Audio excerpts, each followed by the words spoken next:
y les presento esta investigación titulada Dos destinos para América. El propósito es analizar cómo la tensión geopolítica que nació con nuestras repúblicas del siglo XIX no es un asunto del pasado, sino un conflicto vivo y estructurante que define la soberanía o la subordinación de la región en pleno siglo XXI. Bien, ¿quién va a ir pasando a las diapositivas? Pasamos a la siguiente diapositiva. Ok. Comprender la historia de América Latina y el Caribe requiere verla como una confrontación dialéctica constante, porque la región se ha construido sobre el choque perpetuo entre fuerzas opuestas. Tenemos la dominación frente a la resistencia, la dependencia frente a soberanía y élites locales frente a movimientos populares. Esta confrontación dialéctica se divide en 4 ejes principales: colonialismo versus resistencia. Desde 1492, la imposición europea y la extracción de recursos generaron una tensión permanente respondida por la resistencia indígena, las rebeliones de esclavizados y el proceso independentista como la revolución haitiana. Luego tenemos una confrontación entre el centro y la periferia, que es la historia económica de la región, que ha oscilado entre la subordinación a potencias hegemónicas como España, Gran Bretaña, Estados Unidos, y la búsqueda constante de integración, soberanía y autonomía industrial. Tenemos también una confrontación entre las élites y las mayorías, que es la constante fricción entre proyectos conservadores oligárquicos o dictatoriales frente a las luchas populares por la tierra, la reforma social, la democratización y la ampliación de derechos. Y finalmente, un choque entre el eurocentrismo y la identidad propia, que es el choque entre la asimilación de modelos políticos y culturales externos, como los europeos o norteamericanos, y la afirmación de las raíces indoamericanas y afrodescendientes. Para entender la historia de América Latina y el Caribe, debemos verla como una confrontación dialéctica constante. Por un lado, tenemos el proyecto bolivariano, que concibe la Unión Continental como la única forma de salvaguardar la independencia. Por el otro, la visión hegemónica occidental, enfocada en mantener la región fragmentada para facilitar la extracción de sus recursos y asegurar mercados dependientes. Pasamos a la siguiente diapositiva, que es la dimensión filosófica de la Unión. Ahí tenemos que la propuesta de integración no fue un invento militar improvisado.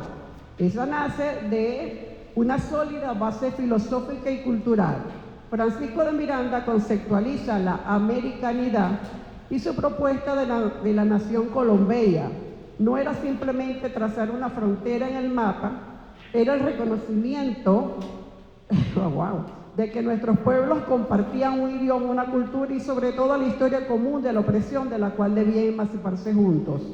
Tenemos entonces siguiente que Simón Bolívar toma el testigo de Miranda y lo eleva al plano institucional y jurídico en documentos fundacionales como la Carta de Jamaica y el Discurso de Angostura. El libertador es tajante, vacilar es perdernos. Para Bolívar, los pequeños estados nacientes eran demasiado débiles para resistir por sí solos, así que diseña las bases de un derecho internacional americano promoviendo la igualdad entre las naciones y la resolución pacífica de disputas. Pasamos. El problema de colonial es que romper la matriz colonial. Aquí radica el núcleo de colonial de este simposio. Debemos diferenciar la independencia formal de la decolonialidad y lograr expulsar al ejército español, porque este no eliminó la colonialidad del poder. Las estructuras mentales, las jerarquías raciales y la dependencia económica en Occidente continuaron vigentes. El proyecto bolivariano de unión se presenta entonces como una ruptura epistémica que opone la solidaridad y el humanismo del sur frente al individualismo mercantilista del norte.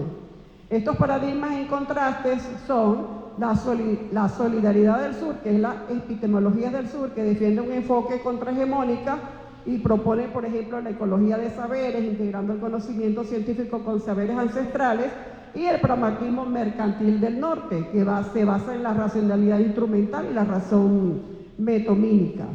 Pasamos a la siguiente, que decimos que la geopolítica de la fragmentación occidental. Mientras el sur buscaba unirse, las potencias anglosajones activaron la geopolítica de la fragmentación. Por un lado, el canciller británico, esa no es la siguiente, El canciller británico George Canning promovió el libre comercio para asegurar mercados y desplazar la influencia española, y al mismo tiempo Estados Unidos proclamó la doctrina Monroe. Aunque se vendió como defensa ante Europa, su verdadero fin era evitar que Bolívar consolidara una superpotencia del sur. Pasamos. El Congreso de Panamá de 1826 y el choque de visiones. El Congreso Anfitriónico de Panamá de 1826 fue un escenario donde chocaron de frente ambos destinos. Bolívar convocó a la Asamblea con mira a fundar una gran confederación con un ejército de defensa común. Sin embargo, este sueño fue saboteado desde adentro. Las élites locales y figuras como Santander en Colombia o Rivadavia en Buenos Aires prefirieron mantener acuerdos comerciales bilaterales con Gran Bretaña antes de ceder parcelas de poder a una unión soberana. Siguiente. Entonces tenemos que el triunfo de las oligarquías y el aislamiento. El desinterés y los recelos internos se institucionalizaron, y un ejemplo claro fue el orden portaliano en Chile, que priorizó un aislamiento pragmático. A esto se sumó la intriga directa de agentes extranjeros como Joel Poinsett de Estados Unidos, dedicados a fragmentar las alianzas hispanoamericanas. Siguiente. En esta diapositiva hablamos de las Malvinas al America First. Dando un salto en la historia, vemos que la lógica de dominación occidental se mantuvo intacta en los siglos XX y XXI. La Guerra de las Malvinas del 82 evidenció que las potencias occidentales no dudarían en usar la fuerza militar sobre el suelo de las potencias sudamericanas. Y más recientemente, la administración de Donald Trump revivió abiertamente la doctrina Monroe bajo el lema de America First, ejecutando una balcanización diplomática para quebrar bloques modernos como UNASUR y la CELAC. Siguiente. El panorama regional contemporáneo. Hoy, en el panorama de nuestra región se encuentra profundamente polarizado. Por un lado, figuras políticas contemporáneas proponen un retorno al alineamiento total con Occidente, subordinando las políticas locales y atacando los bloques regionales de integración. En la acera de enfrente, la visión bolivariana, rescatada en su momento por líderes como Hugo Chávez, busca defender la autonomía estratégica, entendiendo que el mundo actual avanza aceleradamente hacia la multipolaridad.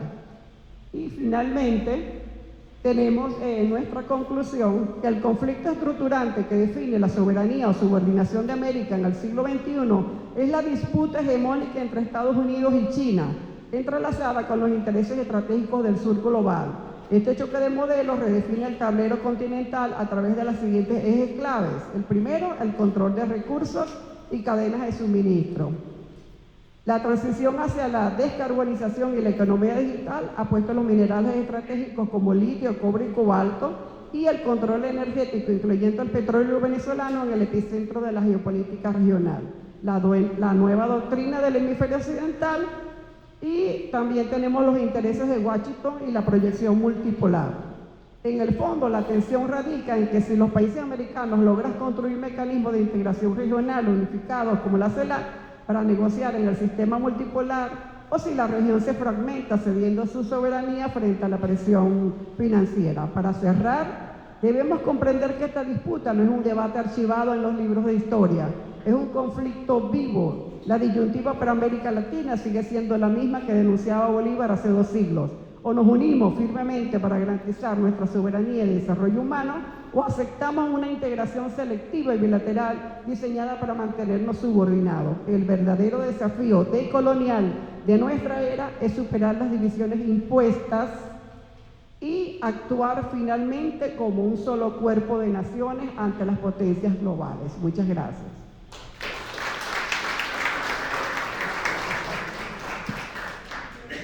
Si me permite entonces saludar, bienvenidos a todos acá a disfrutar y compartir esta experiencia en el simposio 9 con el panóptico, que está cada día más vigente en algo que nos une. ¿Sí? Ahora. Sí, desde el Estado Bolívar, aquí estamos, una representación de los jóvenes que estaban allá afuera, son del Estado Bolívar, representando el Estado en la Junta Patriótica o la Sociedad Patriótica Venezolana en el Congreso que se está dando aquí al lado. Nuestro representante en el Liceo Nacional Nazareno, Eliomar Rauseo, estará mañana en ese coloquio dando su disertación en la investigación sobre Miranda. Están invitados. Igualmente, para escuchar cada una de las ponencias que se van a desarrollar allí presentes. Entre otras cosas, para nosotros es un inmenso placer si en un momento Simón Bolívar buscó que haya una unión, una confederación, hoy nos está uniendo una vez más, una liga, una fusión, porque no podemos ya estar aislados, debemos de brindar ideas de solidaridad, de compañerismo e incentivar y motivar que se sumen otros a estas diferentes congregaciones que se están dando, los coloquios, los simposios aquí. A raíz que prontamente en Mérida también se estará realizando el otro coloquio nacional donde de una u otra manera nos volveremos a ver las caras, Dios mediante, en esa presentación de lo que nosotros estamos haciendo, porque hay que tratar de difundirlo. Ok. Entonces, mientras abre una diapositiva allí, vamos a hablar de Simón Bolívar. En 1810, Simón Bolívar realiza su primer viaje diplomático, buscando el respaldo inglés para la causa independentista venezolana. Bajo la tutela de Francisco de Miranda, hace contacto con Jeremías Bentham, filósofo, reformista y legislador inglés. Hoy, este encuentro de ideas utilitaristas, Simón Bolívar le parecieron ideal en ese momento. Recuerden que para ello tenía 27 años y bajo ese utilitarismo de legislación que estaba presentando Bentham, pensó Bolívar en ese momento que permitía reformar y regular las nuevas naciones. Bentham entonces se creyó en ese momento el dominador de toda la legislación mundial a distancia de la América Meridional. Pero no estaba consciente de que Bolívar iba a tener una madurez política y militar. A medida que estaba ganando estas ideas, hubo un choque con las ideas pragmáticas, legislativas y doctrinarias de Jeremías Bentham. Esto generó una situación de tal que llevó a un poco de esparcir y separar el contacto que tenían estas personas. ¿Y qué es el panóptico? Es una arquitectura del siglo XVIII. Sería genial que se viera la imagen, que tiene una forma que fue diseñado para las prisiones, de una forma circular, y en el medio tenía una torre que permitía vigilar desde esa torre toda la celda de los reclusos. Estos, de una u otra manera, tenían el poder de cada uno de estos reclusos allí.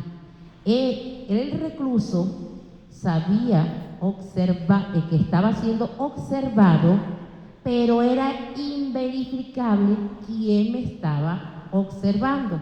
Permitió entonces que de una manera intrínseca se autodisciplinara. Bentham le pareció esto la idea y la extrapoló a la fábrica Fordistas, donde había producciones y tenían que ser vigiladas para que éstas se cumplieran por cada uno de los obreros. Lo que interesa es lo que llegó a la educación. En este momento lo que nos une. Cuando llega la educación, Bentham estaba buscando que se llevara bajo una campana un horario estricto de formación y no estaba pendiente de que tenías que salir, disfrutar y pensar, no, sino que tenía que gozarse de toda esa formación que tenía allí en ese momento. Tenía unas leyes psicopolíticas y pensaba que se podía disciplinar, ya que el ser humano tenía dos dimensiones, del dolor y del placer en eso. Bajo esta situación responde el anticolonialismo pedagógico de Simón Rodríguez, donde formula su pregunta, su célebre frase, o inventamos o erramos, pero no podemos dejar dominarnos con un pragmatismo eurocentrista que no está pendiente de la hegemonía étnica, social y pedagógica de ese momento. Simón Rodríguez pensó entonces en la educación popular técnica y de talleres para la formación del gran analfabetismo que estaba en ese momento de la colonia. Asimismo, Restrepo lo apoyó allí y Simón Bolívar, al regresar de la campaña en 1827, 1828, que me he conseguido recabar una debilidad en todo lo social. Me he conseguido que se está sembrando una moral inadecuada. Enseguida que tomó la decisión de hacer una proscripción de prohibición de los libros de Bentán en cada una de las universidades y colegios mayores. Esto generó una situación turbulenta en los estudiantes que estaban guiando por el santanderismo y llegaron a ver a Bolívar como un militarista autoritario que le quitaba todo poder de formación, y llegó hasta formarse la parte que nosotros conocemos, el movimiento septentrional. Ay, me pone nervioso, un minuto, chévere. En esto, ¿qué queremos decir? Si en ese momento había una torre de vigilancia central que podía vigilar a todos los presos, hoy nos une una torre digital, una torre que nos está vigilando, que nos está guiando y que nos estamos dejando llevar y robando nuestra vida cotidiana. ¿Qué propongo en esta situación? Buscar una liga, buscar una unión, buscar una confederación, que es lo que estaba buscando Simón Bolívar en aquel momento de 1826. No podemos dejar llevar por esto lo que es la inteligencia artificial. Ya basta. Debemos de nosotros incentivar nuevas tecnologías, considerando lo multilingüístico, la historia étnica y cultural que tenemos la América del Sur.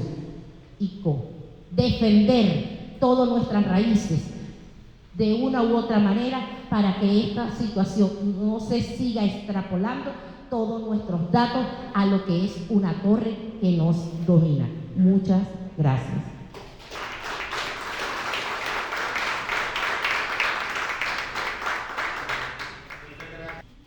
El mito que nos habita.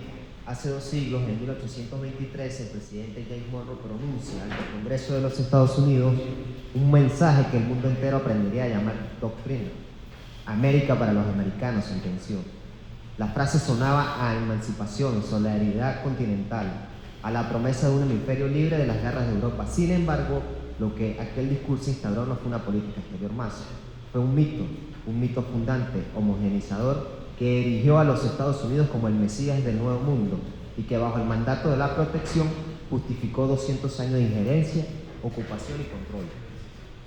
¿Por qué 2 siglos después América Latina, nuestra América, como la llamó Martí, sigue siendo pensada y tratada como el patio trasero de Washington?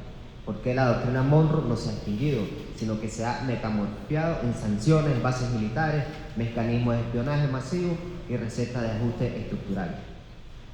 La respuesta que propongo esta tarde es que la doctrina Monroe no fue un simple documento diplomático, fue la instauración de una matriz de colonialidad que aún hoy opera en las nuevas formas de control geopolítico y cultural.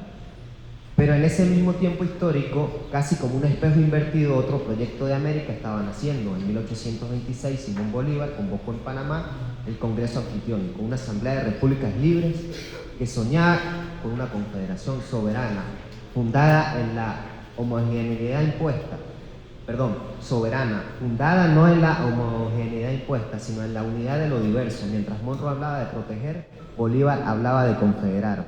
Mientras el norte erigía un mito de dominación, el sur tejía una utopía de emancipación. Para comprender la naturaleza de la doctrina Monroe es preciso situarla en su contexto. En 1823, las potencias de la Santa Alianza, Rusia, Prusia y Austria, amenazaban con intervenir en América Latina para restaurar el control o el dominio colonial español. Francia ya había invadido España para reponer a Fernando VII en el trono absolutista. El peligro de una recolonización era real. En ese escenario, el presidente James Monroe pronunció su célebre mensaje anual ante el Congreso. Sus palabras fueron contundentes. El continente americano, declaró, no debía ser considerado en adelante un objeto de futura colonización por parte de ninguna potencia europea.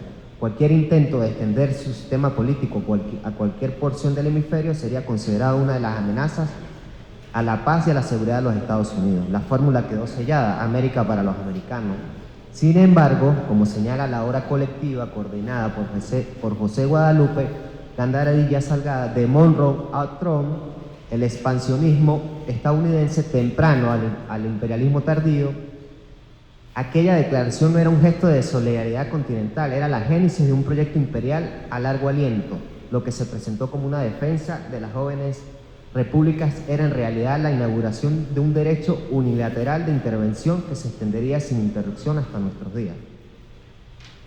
¿Por qué hablamos de un mito y no simplemente de una política exterior?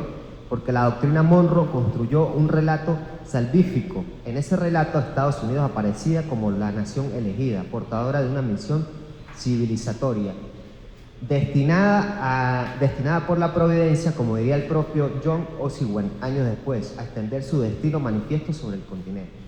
Diego González Porras y José Gregorio Linares, en su libro A 200 años de la doctrina Monroe, lo expone con claridad. La doctrina erigió a Estados Unidos como hegemón regional y justificó un historial de intervenciones que abarca desde las guerras de expansión territorial contra México hasta las ocupaciones militares en Centroamérica y el Caribe. El mito operaba mediante una inversión discursiva. La dominación se disfrazaba de protección, la injerencia de ayuda fraternal, el despojo de progreso. Desde la perspectiva decolonial que adopta esta ponencia, la doctrina Monroe puede ser leída como un dispositivo de colonialidad. Santiago Castro y Gómez y Ramón Croswell, en su obra fundamental El giro decolonial, define la colonialidad como un patrón de poder que emerge en el contexto de colonización europea, que trasciende el colonialismo formal, no se limita a una relación de dominación política y económica. Opera en la producción de subjetividades, en la construcción del conocimiento y en la imposición de una narrativa universal que jerarquiza a los pueblos. Eso es exactamente lo que hizo la doctrina Monroe. Instauró una colonialidad de poder que subordinaba a las repúblicas latinoamericanas, no como colonias formales, sino como estados teóricamente soberanos, pero materialmente dependientes. Y lo hizo mediante un mito, el mito del protector desinteresado, del hermano mayor que velaba por el bienestar de sus vecinos. Marta Isabel Gómez Vélez y sus colegas en sus estudios decoloniales y postcoloniales nos recuerda que la modernidad está intrínsecamente ligada a la colonialidad y que el eurocentrismo, y por extensión el anglocentrismo, permea la visión de la historia universal. La doctrina Monroe no es una pieza clave en esa narrativa. La historia oficial del hemisferio fue escrita desde Washington, no desde Panamá, ni de Caracas, ni de Buenos Aires. El proyecto bolivariano, Unidad Soberana en la Diversidad. Frente al mito monroeísta emergió un proyecto alternativo.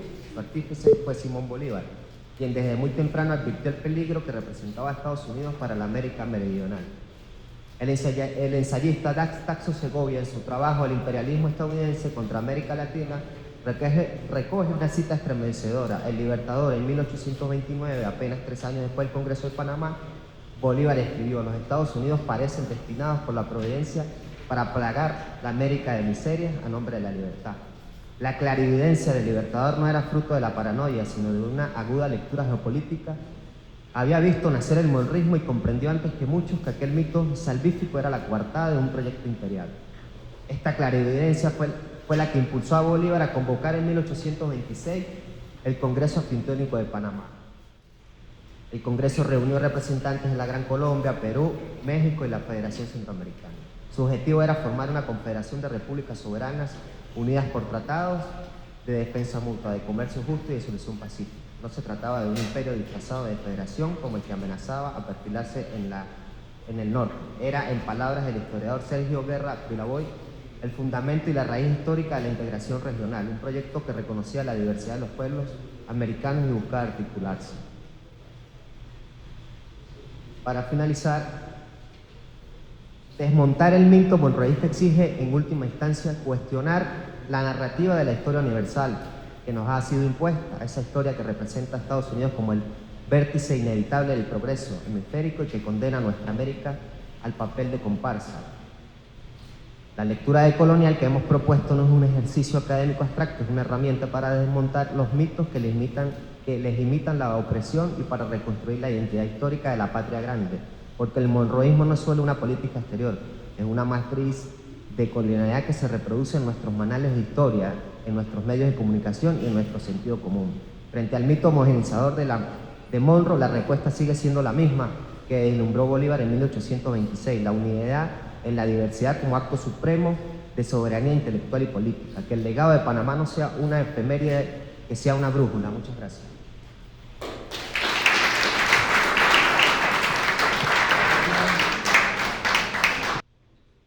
Buenas tardes. Hay una unidad de más de 300 años que estamos estudiando y de 200 años que seguimos estudiando. Bolívar, Mérida y Falcón. De alguna manera, sin haber conversado antes, estamos hablando de lo mismo. Estamos hablando de tecnología que no está al servicio del pueblo. La presentación habla de soberanía cognitiva y despojo en la integración latinoamericana, 1826-2006. Por favor, siguiente diapositiva. Primero quería traer dos términos.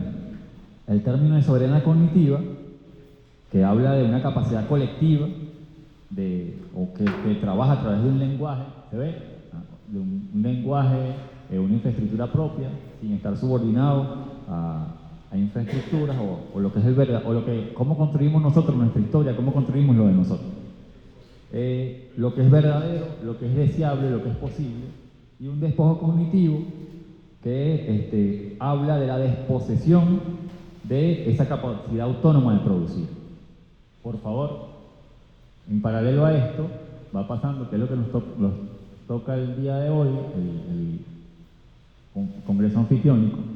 Coronel López en el 91 nos decía que el Congreso Anfitriónico, como documento ideológico, representa uno de los más altos triunfos del pensamiento bolivariano, siendo la más noble, generosa y original iniciativa internacional. Por favor. Siguiente la mía. Yo traía ahí un contexto que ya todos lo conocemos, es crear una confederación de repúblicas, pero además lo que soñaba Bolívar, que es lo que dice el simbolismo, Bolívar soñaba con crear una comunidad política con capacidad de producir y validar sus propios proyectos desde una perspectiva propia.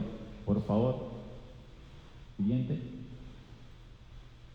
Esa perspectiva nacía o se creaba peleando con la corona española y las élites que controlaban los medios de producción simbólica. La lucha por la independencia pasaba por disputar la imprenta, el púlpito y las aulas. En ese momento la pelea era ahí, en las aulas, que no lo controlaba el Estado.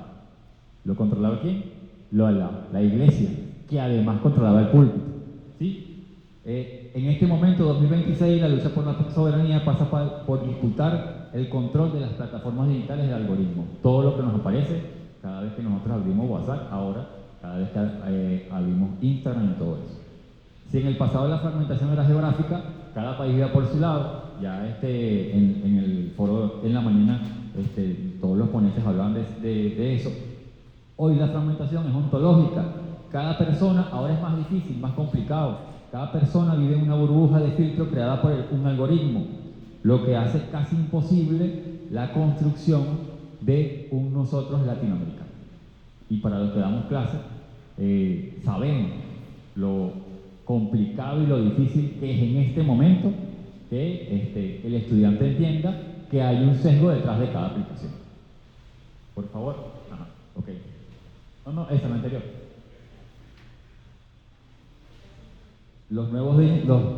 el discurso de ayer. ¿Cómo era el discurso de ayer? El cuadro, por favor. Ok, bueno. Ajá. Los dueños de la imprenta, como vemos ahí, anteriormente el campo, los dueños de la imprenta versus los dueños de las redes sociales. El poder cognitivo estaba en manos de una élite letrada, en teoría, o entre comillas. La iglesia y los estados-nación eran actores locales que habitaban el mismo territorio y estaban, aunque fuera, imperfectamente sujetos a las leyes de la región. En este momento, el poder cognitivo está en manos de corporaciones transnacionales como Meta, Google, X y OpenAI. Sus centros de decisión están en Silicon Valley.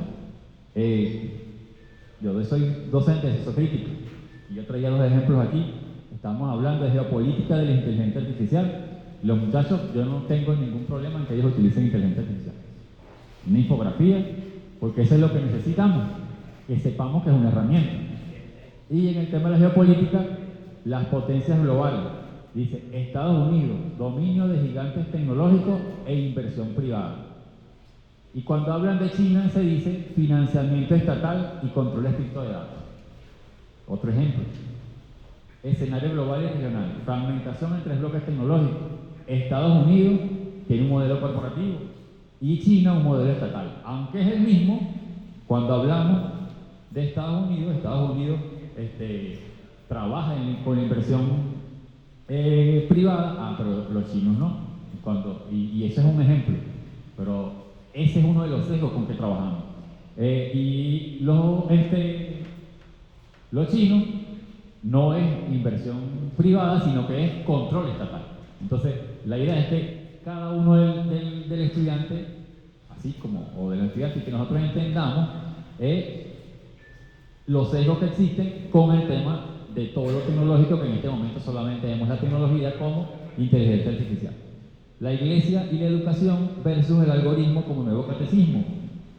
Anteriormente el sistema educativo lo llevaba la iglesia y en este momento, que antes uno podía discutir o pelear con una persona, ahora es imposible que el muchacho desde niño entienda que lo que te sale en YouTube está condicionado. ¿Sí? El impacto en la integración de la fragmentación nacional algorítmica. La fragmentación era un problema para las identidades nacionales separadas. La fragmentación es una atomización radical, cada usuario vive una realidad distinta, lo que hace imposible generar consensos mínimos para la acción colectiva regional. Y estos sesgos, otro de los ejemplos de los sesgos es, si nosotros nos colocamos en este momento en Wikipedia en inglés, se van a dar cuenta que ellos le están dando una victoria a Irán. ¿Por qué? No sabemos, ¿verdad?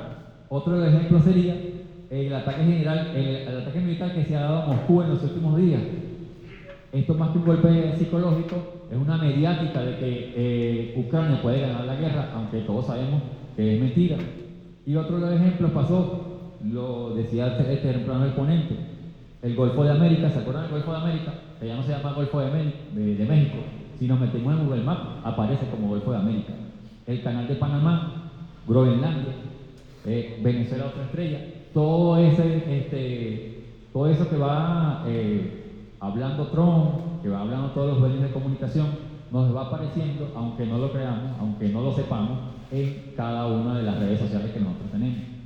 Este es, como decía el ponente temprano, un aparato comunicacional, cultural, mediático con que debemos pelear. Por favor. La propuesta habla de 3 ejes de soberanía cognitiva: la reprogramación tecnológica, crear infraestructuras digitales propias. Y lo segundo habla de una educación para la emancipación digital.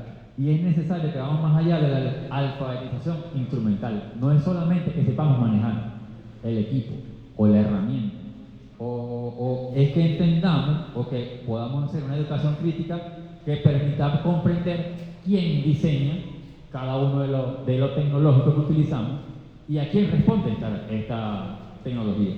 Y la otra, políticas regionales de comunicación, habla sobre todo de la regulación por parte de los estados. Por favor, vea la penúltima diapositiva. ¿Sí? Esa no, disculpa, la anterior. Conclusiones y reflexiones. La unidad, más rápido. La unidad como condición de posibilidad, así como la unidad regional fue concebida en 1826 como condición para la defensa frente a amenazas externas, hoy la integración latinoamericana es condición para disputar el control de las infraestructuras cognitivas. Ningún país por sí solo puede enfrentar el poder de las grandes tecnológicas, ninguna universidad por sí sola puede formar las generaciones críticas que necesitamos.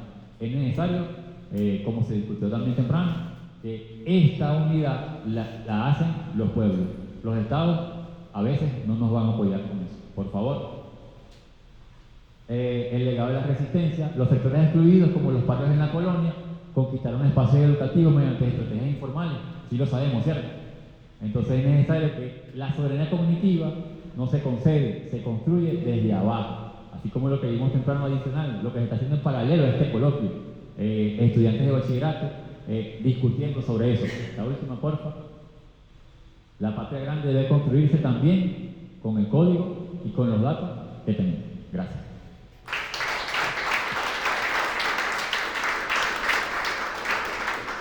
Buenas tardes. ¿Cómo están? Bueno, me alegra mucho que la estén pasando bien. Mientras los compañeros nos colocan allí las diapositivas, vamos a buscar por acá para ver, porque es más rápido en función del tiempo que tenemos. Mi nombre es Moraín Urbanel y vengo del estado de Bolívar. Mi ponencia se llama Del sueño de Bolívar al aula de clases. Como siempre me digo, vamos a trabajar en una misma línea por una sencilla razón. Escuché decir una vez, la persona no cambia su esencia. En el año 1783, cuando nació Simón Bolívar, pasamos a la segunda, si ya está lista.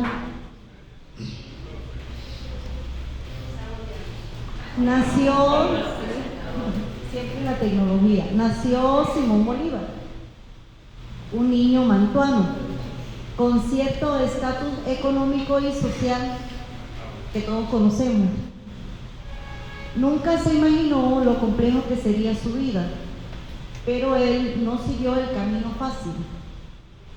Dentro de sí, su voz interior le decía que se encontraba en un mundo con muchas desigualdades y que su participación en la historia debía ser ejemplar.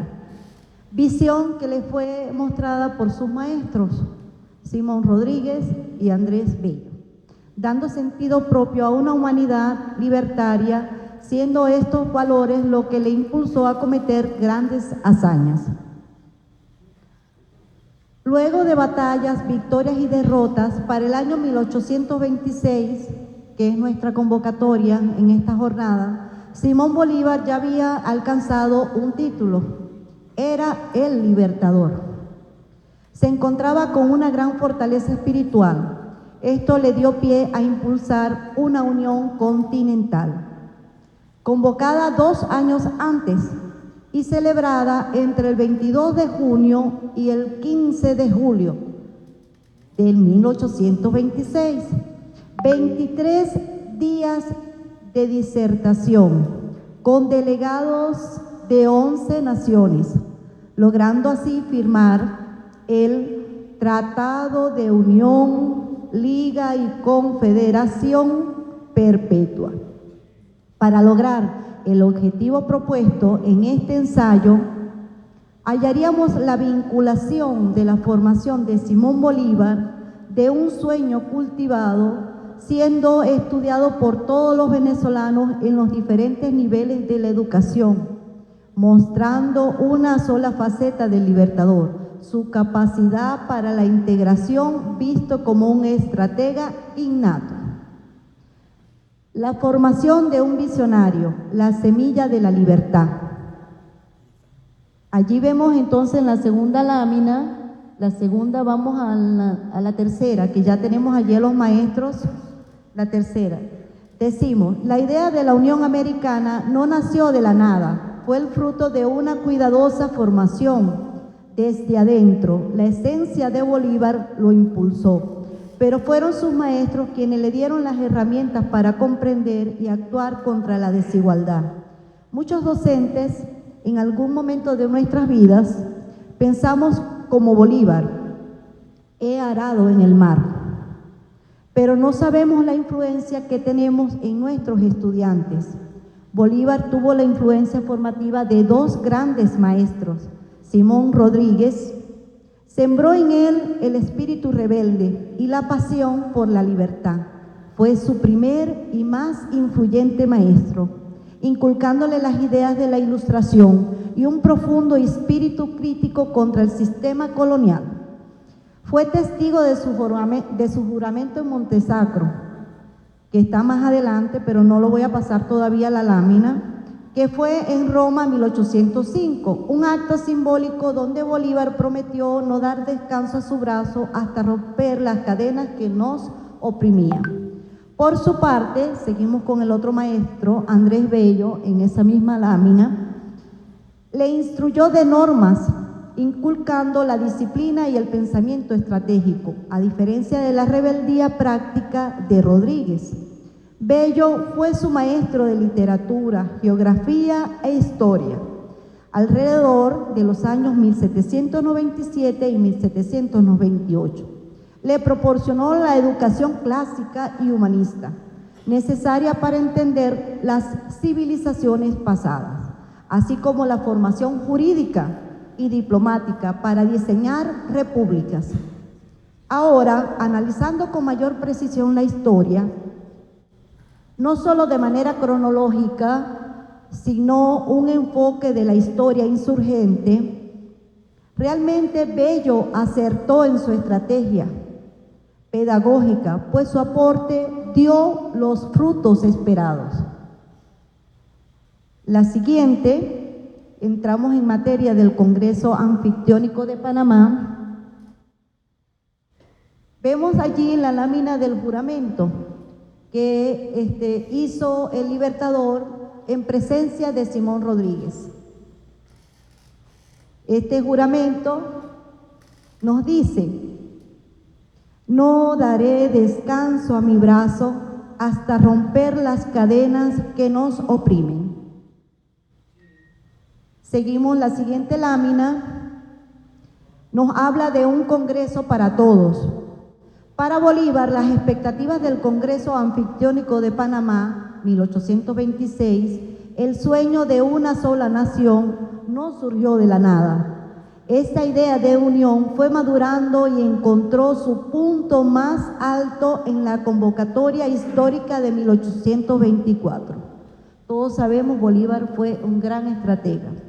En cortas líneas, la materialización de este sueño comenzó el 7 de diciembre de 1824, cuando desde Lima, Bolívar lanzó la invitación formal a los gobiernos de Colombia, México, Centroamérica, Perú, Chile y Buenos Aires para reunirse en Panamá. Transcurridos 2 años, el Congreso se instaló finalmente entre el 22 de junio y el 15 de julio de 1826 en la ciudad de Panamá. Al hacer referencia a este trayecto, podemos valorar la capacidad de Bolívar de comprender su momento histórico que no debía dejar pasar, que ya lo vimos en las ponencias centrales. Como lo relata la historia, al Congreso asistieron representantes de la Gran Colombia, conformado por Venezuela, Nueva Granada, Ecuador y Panamá, México, la República Federal de Centroamérica, que eran Guatemala, El Salvador, Nicaragua, Honduras y Costa Rica, y Perú, aunque señalamos, Bolivia y Estados Unidos fueron convocados, no llegaron a tiempo, también lo vimos en la mañana. A veces nos detenemos en las limitaciones de recursos pedagógicos o las desventajas para emprender una tarea, pero imagínense las dificultades y contratiempos que tuvo esta convocatoria. También decimos, no tengo tiempo, pero al leer la historia nos damos cuenta que el tiempo es solo un detalle ante el reto que tenemos por delante. Eso mismo le pasó al Libertador y a todos los que creyeron en sus ideas. Seguimos adelante. Ahí tenemos las naciones. Otra, la siguiente. Allí tenemos más o menos cuáles fueron los inconvenientes que se suscitaron para alcanzar el objetivo, que era firmar el Tratado de Unión Liga y Confederación Perpetua el 15 de julio de 1826. Entonces, aquí en este tratado vemos que fueron 31 artículos que buscaban la solidaridad continental, la ciudadanía común y sentó las bases para el arbitraje internacional. La siguiente. Vemos allí cuáles fueron las discrepancias que hubo en términos de los errores, vamos a decir así, o las desventajas que teníamos. Adelante. 1830. Sabemos que Bolívar no fracasó y parte de su legado es que hoy nosotros estemos sentados en este lugar y que podamos decir, tal cual como lo dijo el Libertador: colombianos, mis últimos votos son por la felicidad de la patria. Si mi muerte contribuye para que cesen los partidos y se consolide la unión, yo bajaré tranquilo al sepulcro. Simón Bolívar no se fue, Simón Bolívar está con nosotros en el aula de clase.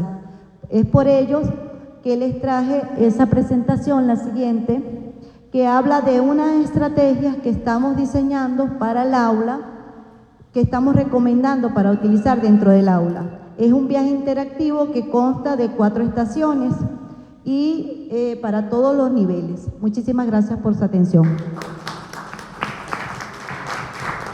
Gracias, compañera. Bueno, yo sí no voy a esperar. Vamos a arrancar de una. El proyecto bolivariano de unidad en el siglo XXI ya no puede sostenerse únicamente en tratados políticos, en alianzas económicas y mucho menos en retórica diplomática. La perspectiva descolonial nos exige repensar la integración desde la soberanía epistémica, la memoria encarnada y la circulación horizontal del saber. La experiencia propia escénica de más de 30 años, una de las cosas que me ha mostrado es que las artes escénicas comunitarias y pedagógicas son potenciales dispositivos emergentes de investigación histórica y formación ciudadana. No son meramente ilustraciones del pasado, ni la debemos ver de esa forma, son laboratorios activos donde podemos ensayar literalmente la unidad de nuestra América. Además, desde hace 2 años, junto con acá el colega antropólogo José Medina, y con el doctor Alberto Rodríguez Carucci venimos ensayando un seminario sobre específicamente el pensamiento crítico en América.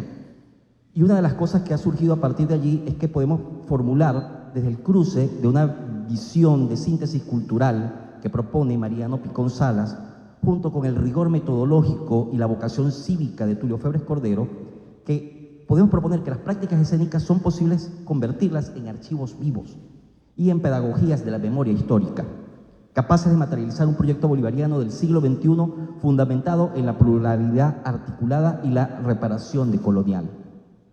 Así nos preguntamos principalmente, ¿cómo puede la metodología, la pedagogía y el compromiso local de Febres Cordero operar en la escena contemporánea para sostener una unidad cultural descolonizada? Es pertinente formular esta pregunta si consideramos lo que Mariano Picón Salas nos entrega como potencial marco teórico a través de sus propuestas. Una comprensión de la historia cultural no como suma de episodios, sino como tejidos de síntesis, mestizaje dinámico y conciencia colectiva. Para el autor merideño, la cultura es el cemento que sostiene la identidad continental. Por lo tanto, entonces, desde una lectura comprensiva de Febres Cordero, encontramos que no solo registra la historia, sino que la validó a través o mediante un procedimiento triádico que hoy podemos trasladar a la investigación escénica. Ese procedimiento constituye 3 cosas. Una, el cruce crítico de crónicas, archivos locales y testimonios orales.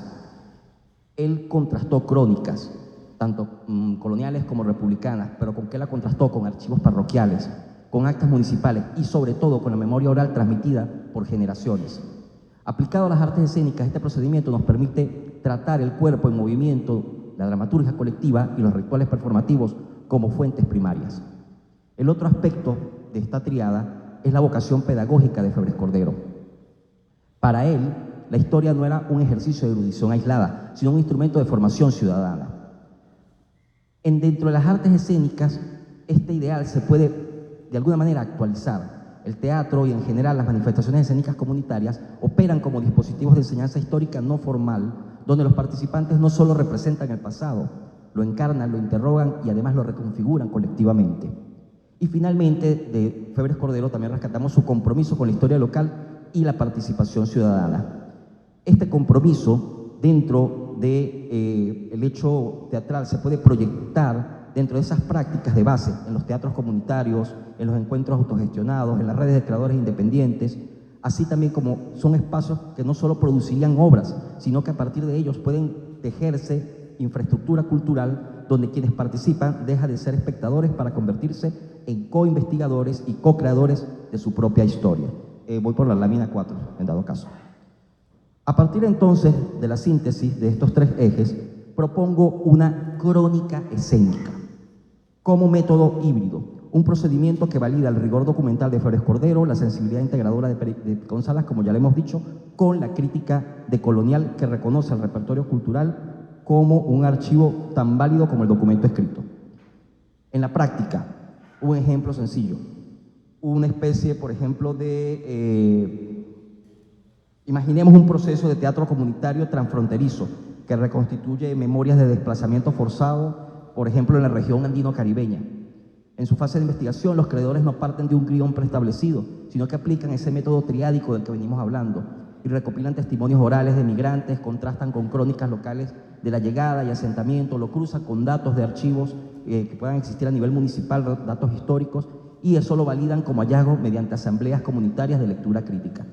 Lámina 5, por favor. El cuerpo entonces se convierte en archivo vivo. Los gestos, los ritmos, las pausas escénicas no son invenciones arbitrarias, son traducciones kinésicas de documentos, de voces silenciadas, de trayectorias históricas.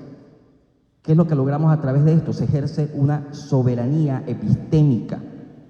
La misma comunidad decide qué merece ser recordado, cómo se recuerda y sobre todo quién tiene derecho a narrarlo. Lámina 6, por favor. Simultáneamente, entonces, el escenario opera como dispositivo pedagógico. El proceso creativo se transforma en aula expandida. Los participantes aprenden a cotejar fuentes, a detectar sesgos coloniales en los relatos que ya existen oficialmente, a reconstruir genealogías culturales desde allí, desde abajo. No se trata de enseñar técnicas teatrales, esto es clave. Se trata de usar la escena como pedagogía de la memoria histórica. Aquí nuevamente, Febres Cordero nos sirve de guía. La historia para la formación ciudadana se actualiza cuando el aprendizaje es colectivo y es crítico. Y particularmente añadiríamos cuando el aprendizaje es corporal. La participación ciudadana, por su parte, deja de ser accesorio logístico para convertirse en condición de validez histórica. En estas prácticas la comunidad no asiste a ver una obra, la obra nace de la asamblea, se valida en el círculo de la palabra, se corrige en el ensayo abierto. Lo que nos permite, al cruzar esta dinámica con la tesis de Picón Salas sobre la cultura como puente de investigación, así vamos a obtener un modelo de escena que no homogeneiza, sino que articula. Ahora bien, y como lo dije al inicio, reafirmo que si el ideal de Bolívar, con el que Bolívar soñó, con una patria grande, articulada por la soberanía y la justicia, su vigencia contemporánea ya no puede rendirse a estos elementos políticos o simplemente constituir bloques económicos. Desde una perspectiva decolonial, la unidad de nuestra América requiere una integración epistémica y cultural. Y para esto es que se propone entonces que desde las artes escénicas pedagógicas y comunitarias dejen de ser tratadas como un complemento meramente estético y pasen a ser la infraestructura misma de esta integración. Lámina 7, por favor. Lo que vamos entonces a encontrar es que para que esto trascienda, es decir, que el hecho escénico no se convierta en algo anecdótico, se requieren que hayan políticas culturales decoloniales a partir de esto. ¿Cuáles serían esas políticas? Dos específicamente. El reconocimiento institucional y sobre todo académico de los saberes escénicos como fuentes históricas legítimas. Y segundo, que se creen currículos performativos en la educación formal y popular. Como ya lo dije, no se trata de enseñar teatro como técnica, sino de usar la escena como pedagogía de la memoria histórica, un dispositivo que desmonta relatos coloniales y reconstruye desde abajo la conciencia histórica en nuestra América. Esta proyección nos lleva a redefinir la unidad no como uniformidad, sino como pluralidad articulante. El proyecto bolivariano del siglo XXI debe continuar en el reconocimiento de las agencias subalternas, visibilizar las memorias silenciadas y operar desde la reparación histórica y la reciprocidad continental. Cuando una comunidad, sea indígena, afrodescendiente, de la región que sea, está performando en la escena, está archivando, está cuestionando y está reconfigurando el relato histórico. Este acto es en sí mismo un ejercicio de soberanía epistémica que materializa el sueño bolivariano de nuestra América. Entonces, en una especie de síntesis parcial, porque esto está totalmente abierto, las artes escénicas pedagógicas y comunitarias no ilustran la historia, la hacen. Y al hacerlo proyectan un horizonte de integración cultural que, arraigado en nuestro pasado y crítico con nuestras herencias coloniales, pueden dar respuesta a los desafíos identitarios del siglo XXI. Cierro entonces. ¿Qué son las posibles líneas de proyección de investigación? Institucionalizar la validación metodológica de fuentes escénicas como así tanto en el valor de los archivos históricos y programas de formación docentes. Fomentar redes de investigación, creación que sean transfronterizas, que operen bajo principios de reciprocidad, traducción intercultural y circulación horizontal. Y como tercera línea, transformar la escena en un dispositivo de políticas públicas decoloniales, donde, por supuesto, el presupuesto cultural y la educación popular y la preservación patrimonial reconozcan el cuerpo, la voz y la memoria colectiva como pilares de la unidad bolivariana. Última lámina, por favor. Porque las artes escénicas leídas desde la metodología, la pedagogía, el compromiso local de Tulio Febres Cordero y filtradas por la mirada integradora de Mariano Picón Sala no son un adorno del proyecto bolivariano, son una de las potenciales condiciones de posibilidad en el siglo XXI, porque la unidad no se decreta, se ensaya, se archiva en el cuerpo, se enseña en comunidad, se valida con rigor y se proyecta decolonialmente hacia un continente que no necesita borrar sus diferencias para encontrarse, sino que necesita reconocerlas para unirse. Gracias, compañero Robinson. Hubo críticas a la inteligencia artificial. Bueno, ¿y qué pasó? ¿Nos vieron care feo? Se vació la sala. Hubo crítica a la inteligencia artificial con los ponentes que nos precedieron, y sin embargo yo también la voy a criticar porque pedí la ayuda a una amiga que me hiciera la ponencia, le metió inteligencia artificial y hasta el apellido me lo cambió. Tienes razón, José, cuando tú dices Robert, porque así dice la lámina, pues, aunque tú no estabas viendo la lámina. Bueno, saludo para todas y todos. ¿Qué queremos decir de Quisqueya a Panamá? Quisqueya, así llamada la isla que luego le renombraron la Española, su nombre indígena es Quisqueya, y allí hubo la concentración porque Colón o los colones se ubicaron allí. Tanto Cristóbal Colón, que ahí está sepultado, dicen que está allí la mitad de su cuerpo, palabras más, palabras menos, pero lo cierto es que el sarcófago de Colón está en República Dominicana. Entonces, y después llegó otro señor tan perverso como el primero, también de apellido Colón, y allí instauraron una especie de fortaleza para producir y explotar a los indígenas. ¿Por qué decimos más allá del relato eurocéntrico? La historia, todo lo que se ha criticado acá, primero nos propuso que debíamos creer en esa historia, y segundo nos llamó indio, cuando todos sabemos que de indio no teníamos nada. Sí, pero el término de indio era para minimizarnos, para, como quien dice, empujarnos hacia abajo y ponernos la bota y decir que éramos inferiores, ¿no? Entonces, el relato eurocéntrico fue no solamente cristocéntrico, creer en un solo Dios, cuando ellos tenían varios dioses, ¿no? También fue dominante por la fuerza, y había que creer en Cristo, y bueno, todavía, por la fuerza, ¿sí? Y el detalle de toda esta revolución a la inversa que hicieron ellos para romper, para destruir la cultura la cultura originaria de estos pueblos, fue premiado con escritos, con libros que todavía lo encontramos en biblioteca y nos dicen que eso es así, ¿no? Y algunos siguen todavía creyendo que esa es la manera de hacer la historia y que lo que está allí es la verdad. Entonces, el indio como construcción de dominación les resultó. El indio no tenía cómo defenderse porque primero no tenía alma. El indio no era gente. El indio era, bueno, algo que estaba de sobra en la sociedad.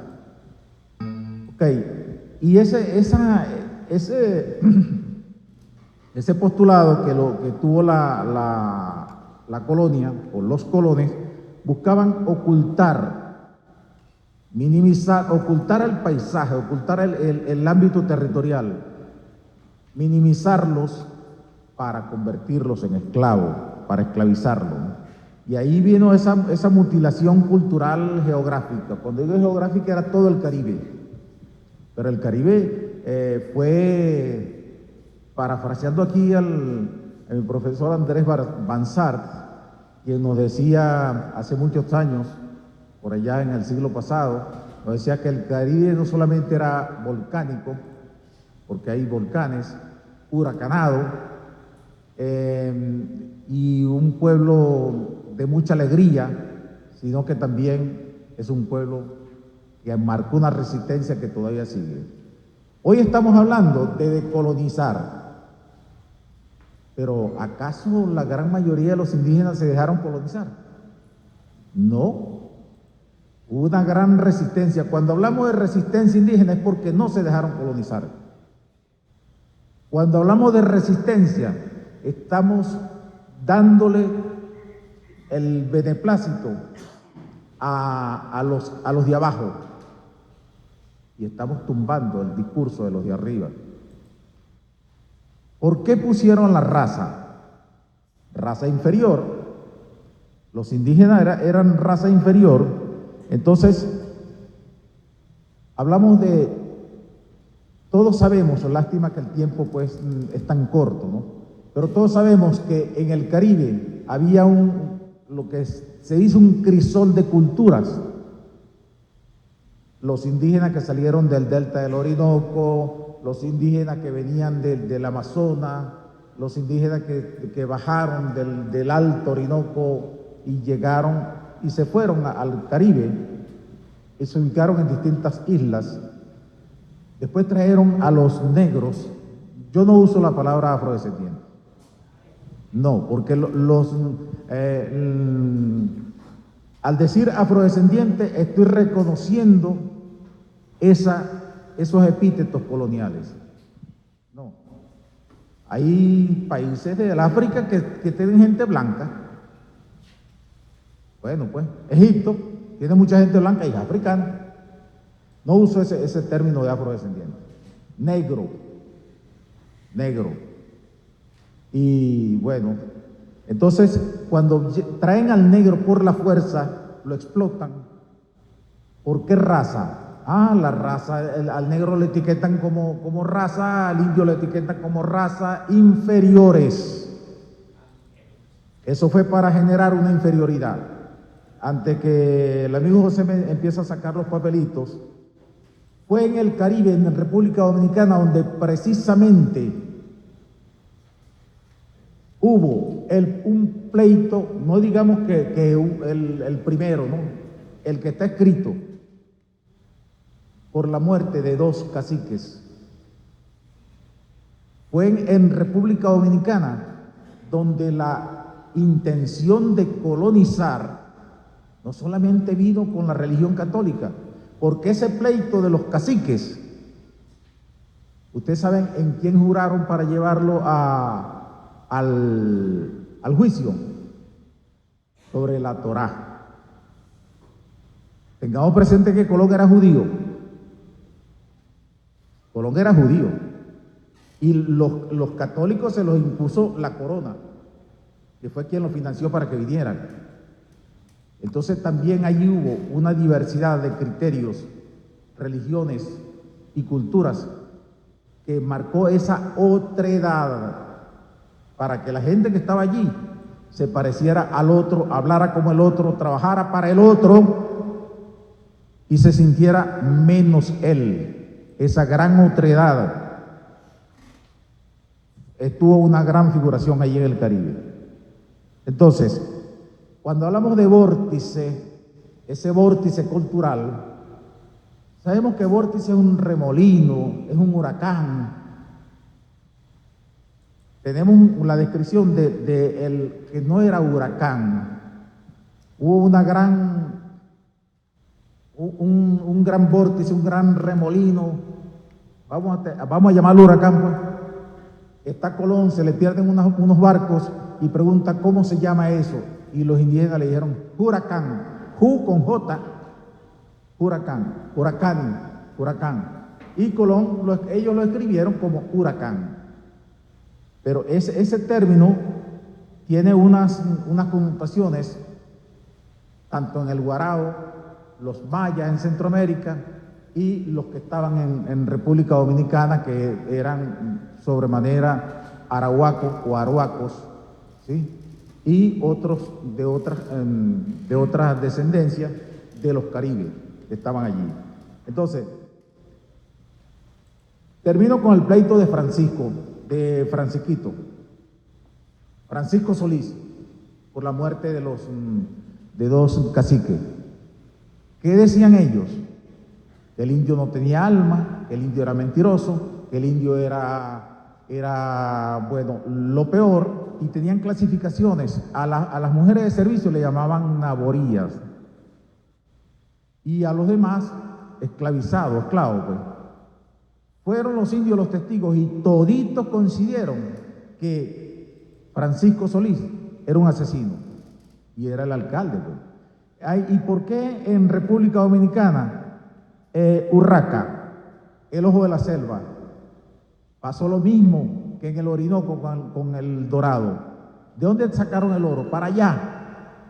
Y apuntaron para allá y lo mandaron al Orinoco, al Alto Orinoco, y nunca encontraron. Sí, fin, gracias. Nunca encontraron el Dorado porque no existió, fue que los indios lo mandaron para allá, y eso pasó en Panamá. Los volvieron locos. Después ellos querían matar al cacique como fuera, pero no pudieron hacerlo. Muchas gracias. Gracias.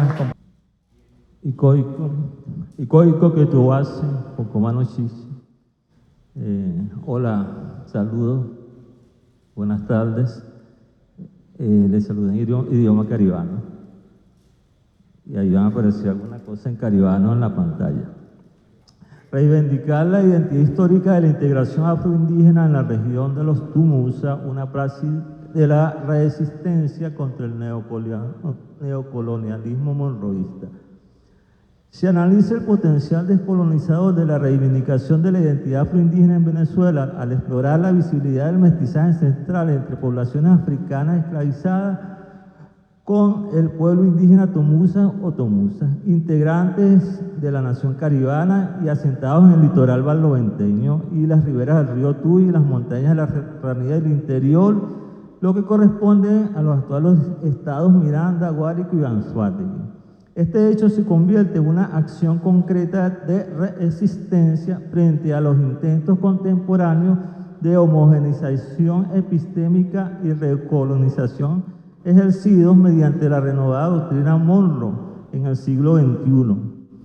El recuperar esta memoria sofoca la narrativa de la pureza racial, desmonta las identidades inducidas por el colonialismo y restituye a las comunidades subalternizadas el derecho a construir su propio relato histórico como base material para la defensa del territorio nacional, la soberanía y la autonomía cultural. El trabajo se sustenta desde las categorías analíticas del pensamiento crítico latinoamericano. En particular usamos la metantropología de Esteban Emilio Monzongi, la crítica de la plusvalía ideológica de Ludovico Silva y el imperativo rodriguiano de inventar desde nosotros mismos. Se demuestra cómo la visibilización del mestizaje ancestral entre indígenas caribes y la población africana esclavizada constituye un acto de cimarronaje epistémico que reivindica un mestizaje cultural afroindígena, el cual se abre un espacio en la memoria y en la lucha por la vida de la nación venezolana. Ante esto nos hacemos la interrogante Es posible que la recuperación de un origen compartido afroindígena pueda constituir una herramienta de resistencia frente a unas nuevas oleadas de intervencionismo y monroísmo estadounidense en nuestra región. Decimos que la memoria histórica tiene que ser un instrumento de liberación de los pueblos. Aquellos que no tienen el poder de narrar su propia historia ven desaparecer el sentido de lo que han vivido. Eso nos lo dice Esteban Emilio Monzongi. La reivindicación de la identidad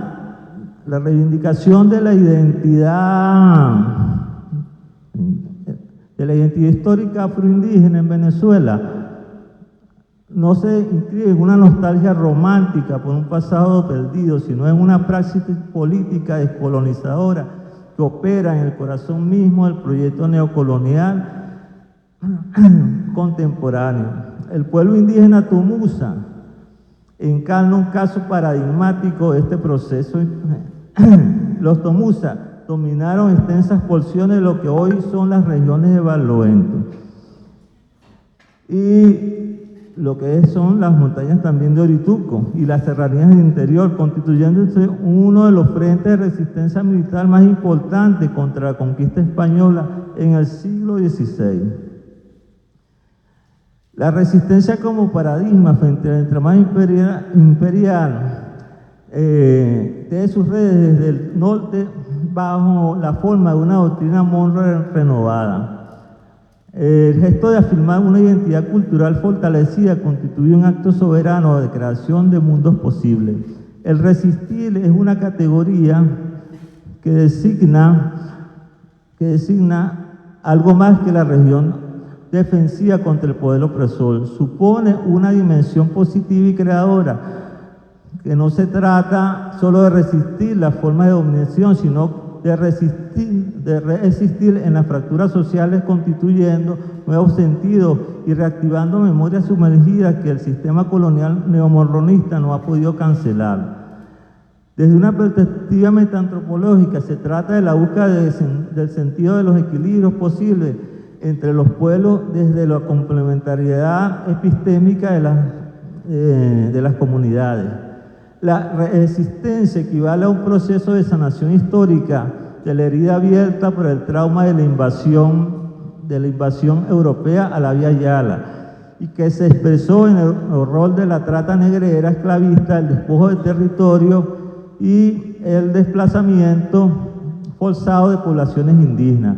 Todo este trauma no se supera con políticas de reparación económica, sino fundamentalmente reconstruyendo los lazos simbólicos que el colonialismo se empeñó en cortar. La identidad afroindígena es un acto metaantropológico por autonomacia, pues recupera las condiciones para la paz y la horizontalidad entre los pueblos que fueron seccionados artificialmente y separados adrede por el poder colonial, que lamentablemente busca en esta época reinventarse. La reivindicación de esta herencia silenciada se enfrenta al mecanismo que Ludovico Silva denominó plusvalía ideológica. De acuerdo con este concepto, el sistema capitalista no solo produce bienes materiales, sino también un excedente de sentido que extrae del trabajo social para acumular poder simbólico. Las identidades son producidas industrialmente por el Estado, la escuela, los medios y las industrias culturales para configurar sujetos funcionales a la dominación. De ahí la crucial distinción metaantropológica entre identidad espontánea e identidad inducida. Mientras la primera brota de la práctica comunitaria, el territorio y la lengua, la segunda es un constructo externo que sirve a intereses hegemónicos. El indígena puro, encerrado en una reserva, el afrodescendiente exótico reducido al tambor y a la danza, el mestizo blanqueado que aspira a la ciudadanía universal. La pureza racial es una ficción ideológica que la colonia primero y el Estado republicano después indujeron para fragmentar y disciplinar a las poblaciones subalternas. En el siglo XXI, el monroísmo adopta perfiles más sutiles. Bueno, ya apúrenlo un poco. En este contexto de homogeneización cultural, la reivindicación de una memoria afroindígena se inscribe como un acto de resistencia sociopolítica que permite construir alternativas a partir de activar filiaciones históricas, genéticas, culturales y espirituales. Se trata de activar solidaridades multiformes que el capitalismo transnacional no pueda atacar con facilidad. El capital no desea comunidades que tengan memoria y que sepan que el trabajo esclavo fundó la modernidad, que indígenas y afrodescendientes lucharon juntos y de los cumbres se mantuvieron en permanente rebelión, y que la pureza racial es un mito al servicio del despojo colonialista. La reivindicación de la identidad afroindígena es un acto metantropológico, una diatopía que recupera las condiciones para la paz y la convivencia equilibrada entre los pueblos. Es una manera de enfrentar el neomonroísmo con su poder colonial. Es una pelea que ya el bravo pueblo venezolano ha dado en diferentes épocas. La resistencia afroindígena la podemos encontrar de diversas maneras. Culmino con que vean la lámina que está colocada en la pantalla. Es el Gloria al Bravo Pueblo en castellano, pero también en caribano. Y de aquí no lo puedo ver, pero quisiera leérselo en caribano.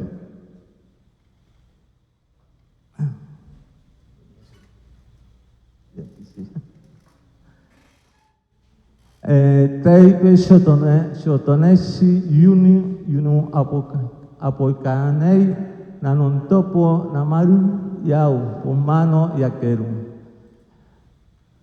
No, hasta ahí, vamos a tratar. El Gloria al Pueblo, Gloria al Bravo Pueblo, que el yugo lanzó la ley respetando la virtud de honor.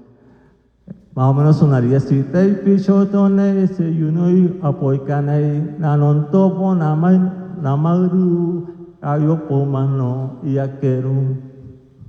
Algo así.